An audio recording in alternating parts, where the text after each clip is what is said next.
ada orang Islam yang masih percaya dengan adanya Nabi setelah Nabi Muhammad, maka dia telah kufur. Kalau ada orang Islam yang mengakui bahwa ada orang yang lebih baik dari Nabi Muhammad, maka orang itu juga kufur. Termasuk orang Indonesia. Lebih berjasa mana Soekarno dengan Muhammad? Ayo, siapa itu? Lebih merdu mana antara suara adzan dengan kidung? Tahu krungu? Nabi Muhammad kok iso dipadakno mbek Soekarno? Ya sok ngawur-ngawur. Lebih bagus mana konde dengan jilbab? Lah kurang ajar teman-teman. Ya inilah orang-orang yang tidak paham ya. Ya, jadi kalau ada orang yang masih mengakui ada Nabi Muhammad setelah, atau masih ada Nabi setelah Nabi Muhammad, maka kufur. Kalau ada orang yang mengaku atau mengakui bahwa ada orang yang lebih baik dari Nabi Muhammad, itu pun masalah. Ya, itu pun masalah. Nah, sekarang Bapak Ibu kita masuk kepada ya poin yang kedua, bahwa iqamis shalah wa itaiz zakah. Bapak Ibu yang dirahmati Allah, orang Islam itu atau orang itu dalam menjalankan sholat itu ada beberapa tipe. Tipe yang pertama, orang sholat mengakui kalau sholat itu wajib. Tipe yang kedua, orang ya melakukan sholat tetapi tidak jangkep. Zuhur sholat, asar kolo-kolo, engkau maghrib lancar, isya kadang-kadang, subuh blas. Nah, ini ada orang begitu. Ada lagi orang yang mengerjakan sholat tapi masih ragu. Sakjane sholat iki tenanan toh, wajib toh gak gitu. Padha mbek wong yang menganggap bahwa nek wis sholat Jumat tasih wajib sholat zuhur, itu keliru banget itu. Itu pemahamannya, salah satu pemahamannya as-siddiqiyah. Sing duwe apa iku? Sing ditutupi iku lho nang ndi iki? Mbulumar apa? Dati ya itu. Itu kan punya as-siddiqiyah. Mbut kayak apa iku? Mereka itu enggak Jumatan enggak apa-apa. Kenapa? Ya karena Jumatan itu tidak wajib. Masih wis Jumatan tetap kudu sholat duhur.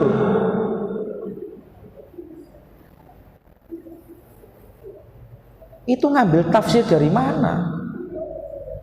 Ya, semuanya sepakat sunni ahlu sunnah wal jamaah bahwa yang namanya sholat Jumat itu wajib bagi laki-laki, sunnah bagi perempuan. Maksudnya sunnah itu boleh milih. Nek wong wedok iku Jumatan ya oleh, gak Jumatan ya oleh, tapi sholat duhur. Tapi nek wong lanang ora oleh milih, kudu Jumatan, kecuali ada udzur, sakit. Kemudian kalau dalam fikih itu ketika bepergian itu pun masih dirukhsahkan untuk tidak sholat Jumatan, boleh. Tapi kalau mukim tidak ada masalah, tidak ada apa-apa, maka tidak ada pilihan bagi seorang laki-laki harus Jumatan ya, harus Jumatan, kecuali di hari raya ya. Kecuali di hari raya ada rukhsah gitu. Nah, Bapak Ibu yang dirahmati Allah, lagi bahwa sholat itu ya harus kita lakukan, dan tipe orang itu ada tiga. Yang pertama, yang benar itu yang pertama tadi, iya sholatnya rajin, ora bolong, kemudian mengakui kalau sholat itu wajib. Yang kedua, ngerti ngakoni nek wajib tapi gampang no, kadang-kadang sholat kadang-kadang tidak. Maka orang seperti ini Bapak Ibu, seluruh sahabat mengatakan dia melakukan dosa besar, wa huwa minal kabair, orang yang meninggalkan sholat atau sholatnya bolong-bolong, maka orang itu sudah melakukan dosa yang sangat besar. Bahkan para ulama dalam menafsirkan beberapa hadis itu mengatakan setelah kesyirikan adalah meninggalkan sholat.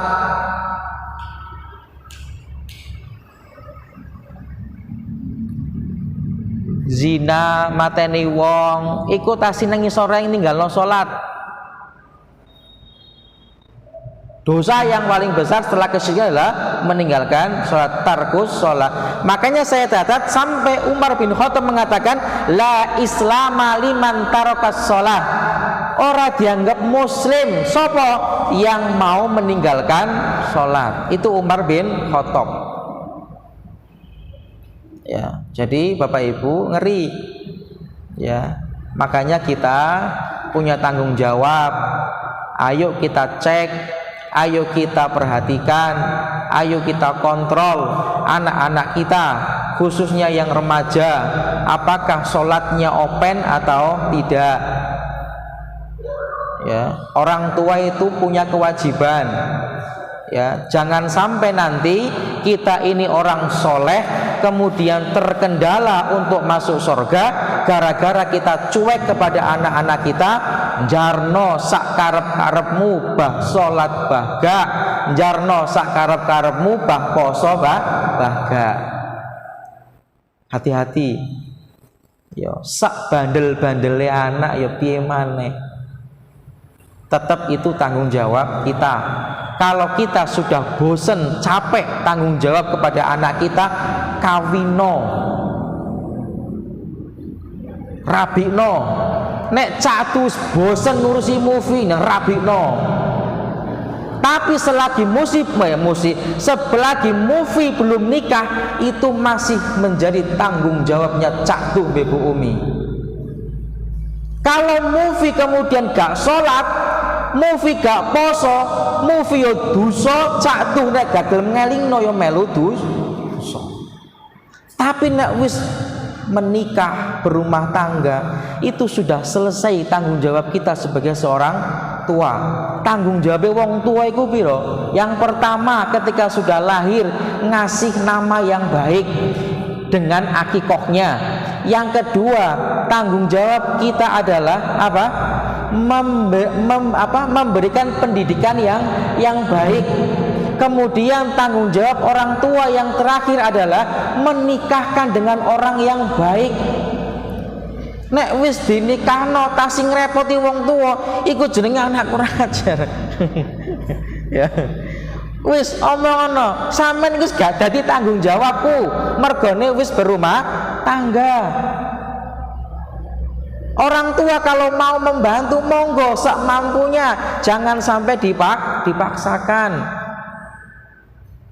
Ya Allah, anakku cah wis ndek bojo, wis duwe anak, urung kaji, cung tak kajikno ya. Ora wajib.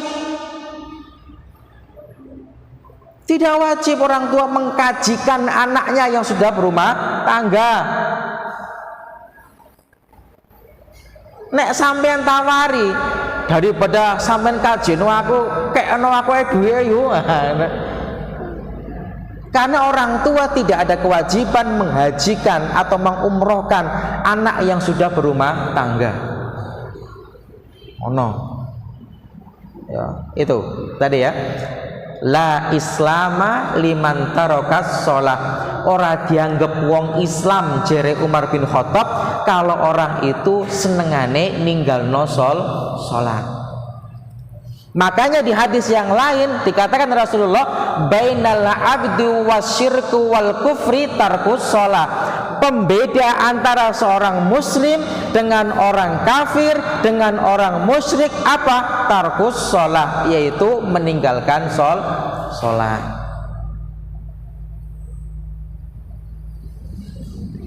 Nek ono wong ninggalno sholat ora heboh, tapi nek ono wong nonjok tonggone heboh. Seolah-olah nonjok tonggo itu dosane lebih gede daripada sholat, utawa diwalik ninggal sholat orang ono popone daripada maksiat liyone. Ya. Ngeri Bapak Ibu. Ini yang sebenarnya poin-poin yang harus kita tanamkan kepada keluarga kita. Ojo sampai ninggalkan sholat. Ya, kewajiban kita tetap Bapak Ibu mengingatkan, ngontrol. Kalau kita sudah berusaha mengingatkan, kita sudah berusaha mengontrol, menasihati anak-anak kita, tapi mereka tetap meninggalkan sholat, itu sudah rufi'al qalam. Malaikat sudah tidak mencatat kita lagi, sudah lepas tanggung jawab kita.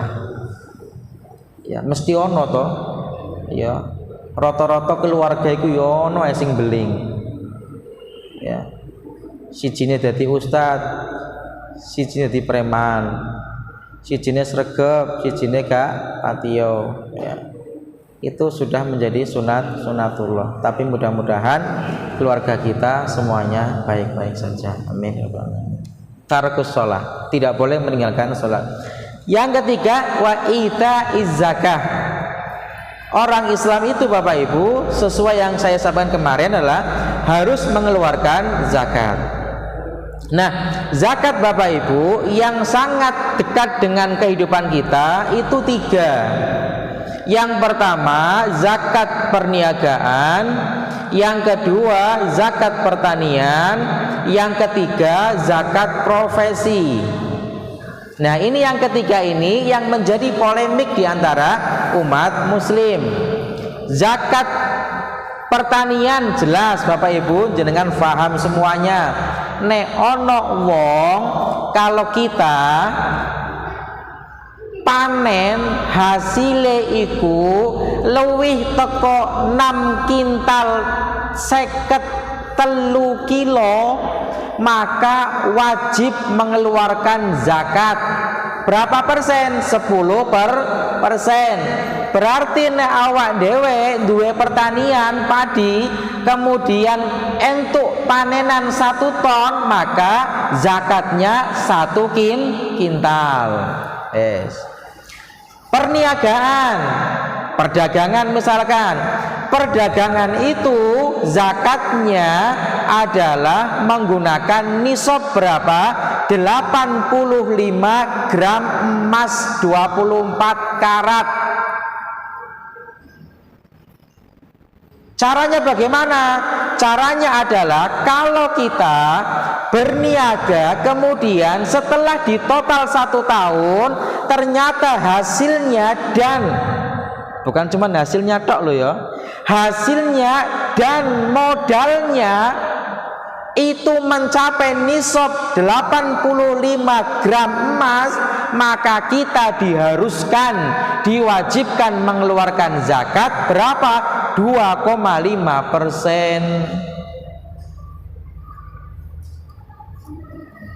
Masih kipir saiki. Hah? 400 mas opo? 800.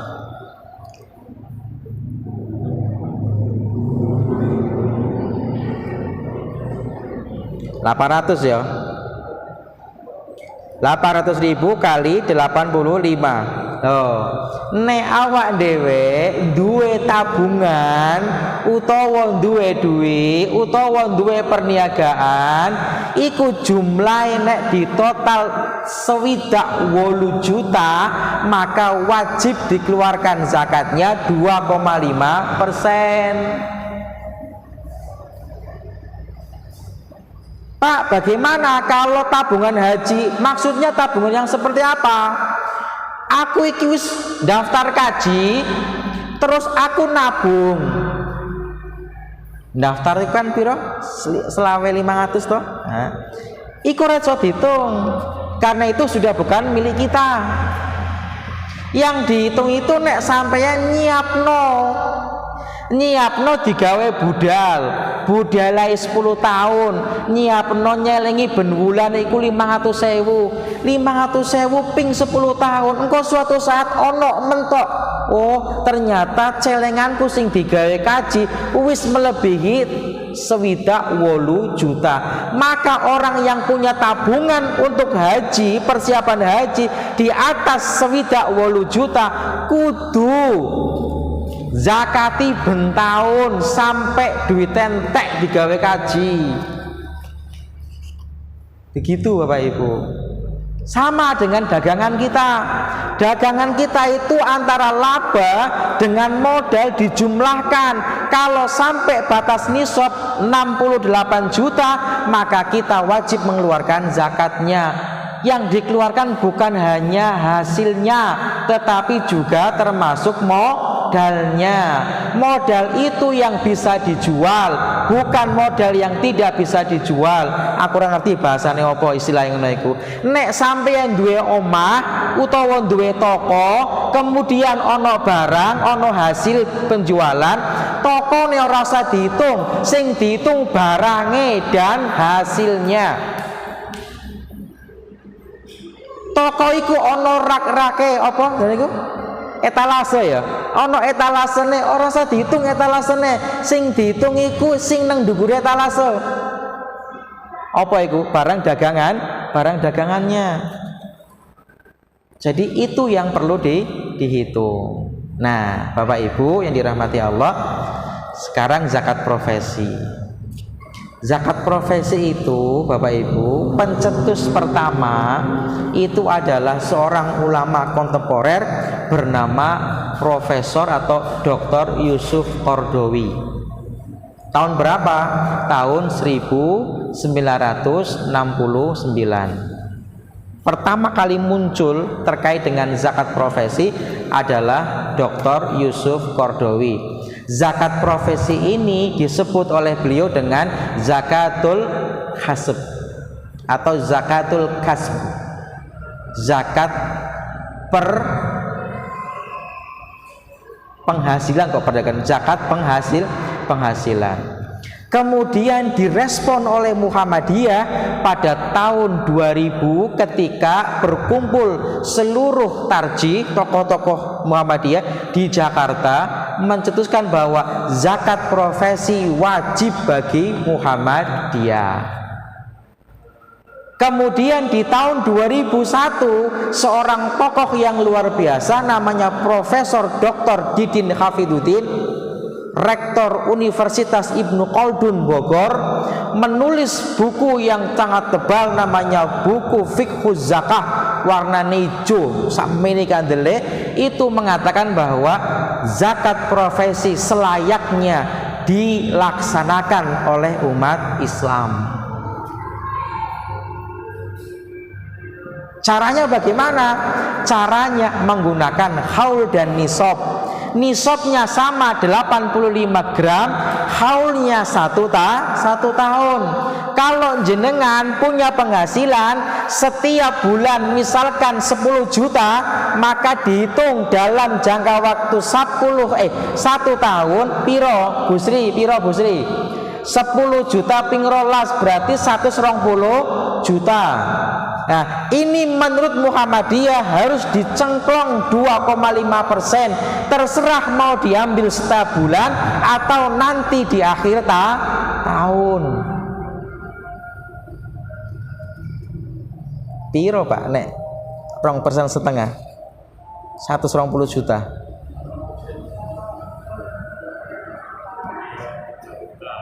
Pinten? Wis mbuh pokoknya nang itu. Iya, itu Bapak Ibu. Pertanyaan simpel tapi menggelitik bagi saya. Lah nek ora gelem ngetokno zakat profesi dosa apa ora? Mergone di kitab fikih-fikih yang lama, yang dulu seperti Imam Syafi'i, Imam Hambali, Imam Malik, orang-orang pembahasan zakat profesi. Di zaman Nabi tidak ada pembahasan zakat profesi. Di zaman sahabat tidak ada zakat profesi. Nah sekarang ada ulama yang mewajibkan zakat profesi, diiyakan oleh Muhammad. Dia nek sampeyan dadi wong Muhammadiyah, pertanyaannya nek orang ngetokno zakat profesi dosa apa ora? Aku ora jawab. Wallahu a'lam bishawab. Ya, itu Bapak Ibu terkait dengan masalah zakat. Ya, zakatul kasbi kalau menurut Yusuf Qaradawi. Kalau kita menggunakan zakat profesi. Pak, gajiku entek, ya kabeh entek. Sampeyan ate takok gajiku ora sisa, ya wis mergo sampeyan kebutuhane kaya mbok maneh. Wong tani ya ngono. Wong tani Bapak Ibu, iku ketika mengeluarkan zakat ora dicengklong tuku garam. Tapi yang dibahas di kalangan buku-buku fikih, petaniku dua pilihannya, 5% atau 10%. 5% kalau pengairannya itu membayar, 10% kalau teko udan, teko sier atau irigasi. Ora ono pembahasan entek digawe tuku garam, entek digawe ngembretno Daud, entek digawe ngembretno matun, ora ono. Lah nek sampean pegawai, kemudian sampean menjadi pengusaha karyawan gaji gede, terus sampean alasane moh ngetokno zakat mergo entek digawe kebutuhan, ora isin mbek apa? Mbek petani. Ya. Nggak ada pembahasan digawe tuku garam dicengklong, nggak ada. Ya, tidak dibahas itu. Ya. Makanya banyak orang yang menganggap muga-muga petaniku barokah. Ya, muga-muga petaniku barokah. Yo aja petani to, muga-muga pegawai pedagang juga barokah. Dan keberkahan itu salah satunya dengan kejujuran, yang kedua dengan membayar zakat. Mudah-mudahan kita termasuk orang-orang Islam yang mampu melaksanakan atau menjalankan rukun Islam dari mulai awal sampai akhir. Amin ya robbal alamin. Saya kira itu cukup nggih.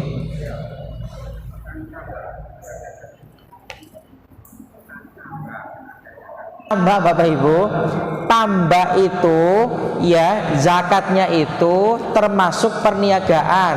Kalau jenengan itu kemudian tambaknya dijual belikan, kalau nanti hasilnya sampai dengan uang 68 juta maka itu dizakati. Tapi kalau tidak, enggak. Sama dengan kambing dan sebagainya. Kalau tidak, kambing itu juga ada dua peternakan itu. Misalkan jenengan punya kambing 100, tapi bukan untuk dipelihara. Untuk apa? Dijual beli. Maka hitungannya menggunakan zakat perniagaan. Tapi nek jenengan duwe kambing 100 kemudian diternak, itu baru jenengan kena zakat peternakan. Terima kasih. Saya akhiri. Subhanakallahumma bihamdika asyhadu an la ilaha illa anta astaghfiruka wa atubu ilaik. Wassalamualaikum warahmatullahi wabarakatuh.